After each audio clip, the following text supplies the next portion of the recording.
কলকাতা শহরে যে গার্বেজটা আজকে সকালে উঠেছে, ওটা যদি কার্গো প্লেন আমাদের এত আছে, আমরা উপরে নিয়ে গিয়ে শুধু ঢাকনাটা খুলে দিই, মোল্লা ইউনুস সহ গোটা ঢাকা চাপা পড়ে যাবে। ভারতের সঙ্গে টক্কর দিয়ে বাংলাদেশ টিকতে পারবে না বলে মন্তব্য করেছেন বিজেপি নেতা দিলীপ ঘোষ। রোববার উত্তর ২৪ পরগনার সাংবাদিকদের সঙ্গে আলাপকালে তিনি বলেন, আমরা যখন পাকিস্তানকে টাইট দিতে পারি তখন বাংলাদেশকে কেন ছাড়? চারদিকে ভারত ঘেরা দেশটি আমাদের উপর নির্ভরশীল। আকাশ পানি, ব্যবসা বাণিজ্য সবই ভারতের হাতে। তাদের এটা বোঝা উচিত যে ভারতের বিরুদ্ধে গেলেই তাদের টিকে থাকা সম্ভব নয়। বিস্তারিত থাকছে টেস্ট রিপোর্টে। ভারতের বাণিজ্য শিল্প মন্ত্রণালয় বাংলাদেশের উপর কয়েকটি পণ্যের আমদানি সংক্রান্ত বন্ধ নিষেধাজ্ঞা আরোপ করেছে।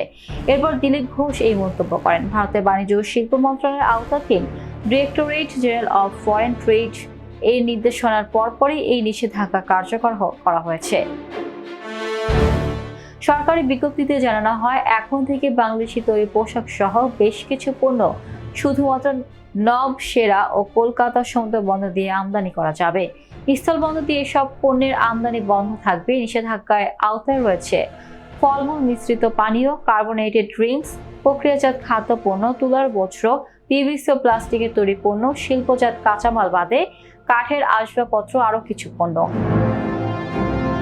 আসাম, মেঘালয়, ত্রিপুরা, মিজোরাম এবং পশ্চিমবঙ্গের চ্যাংরাবান্ধা ও ফুলবাড়ী স্থল বন্দরগুলোতে এসব পণ্য আমদানির উপর নিষেধাজ্ঞা জারি করা হয়েছে।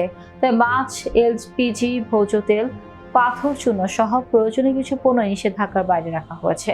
বাংলাদেশ থেকে ভারত হয়ে নেপাল ও ভুটানের রপ্তানির ক্ষেত্রে এই নিষেধাজ্ঞা প্রযোজ্য নয়।